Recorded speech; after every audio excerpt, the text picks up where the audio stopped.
So now in this chapter, I just want to have a review on the Azure SQL Database service.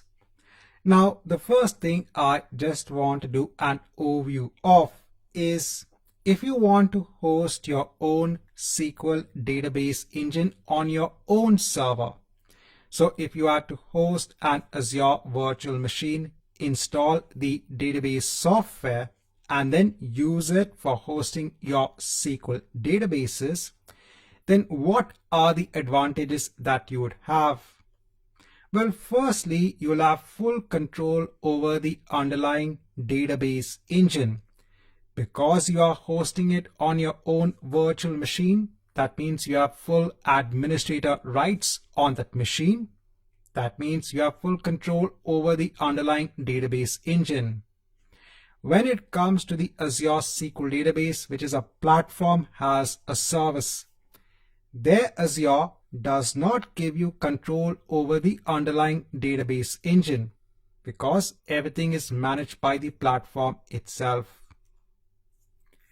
When it comes to security, you can also control all of the underlying security aspects. When it comes to an Azure SQL database, remember there again, there are a lot of security features in place for the Azure SQL database, but all of them is again completely managed by Azure. You can use any version of your database engine. So if you need a particular version, get the setup and install it on your virtual machine. And you could also install your own custom tools on the server on the virtual machine that can actually integrate with the database engine.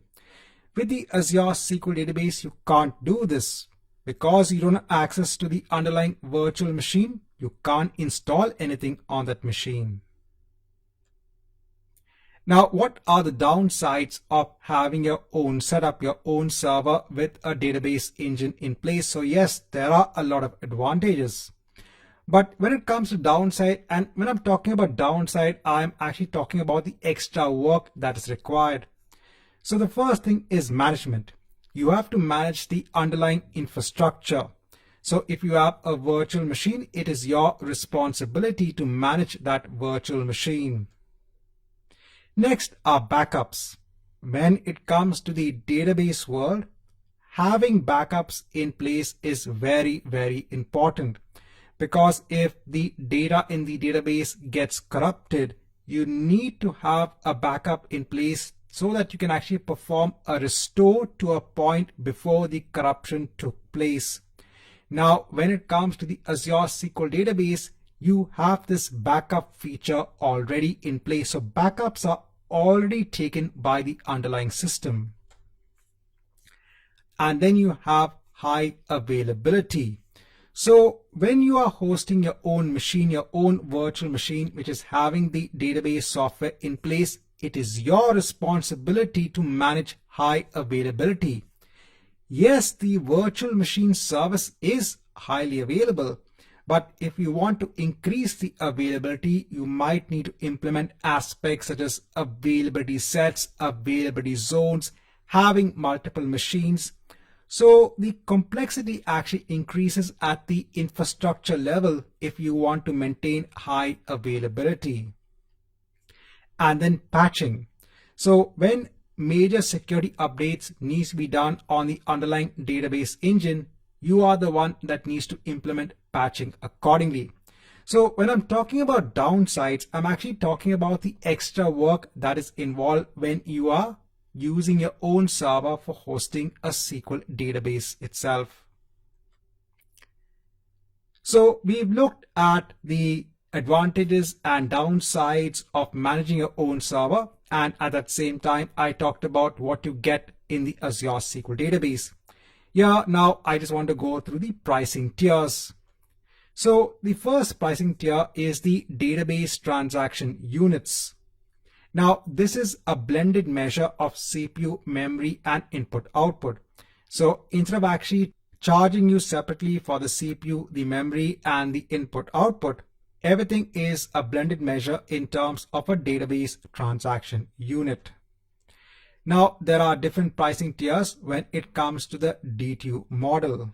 So here I'm just showing a screenshot from the Microsoft documentation. Here I've actually given what is the reference link. So we have the basic, the standard, and the premium DTU model. Now all of them give you an SLA of 99.99%.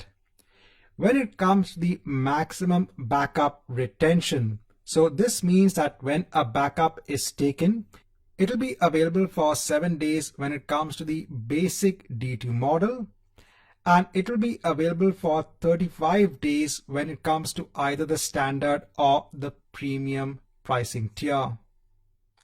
Now, when it comes to the amount of IOPS, so this is the amount of input and output operations.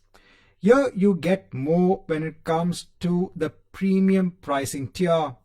You also get very less input-output latency. So that means that if you're planning on hosting a production database, then it is ideal to go ahead and use the premium pricing tier when it comes to the DTU model.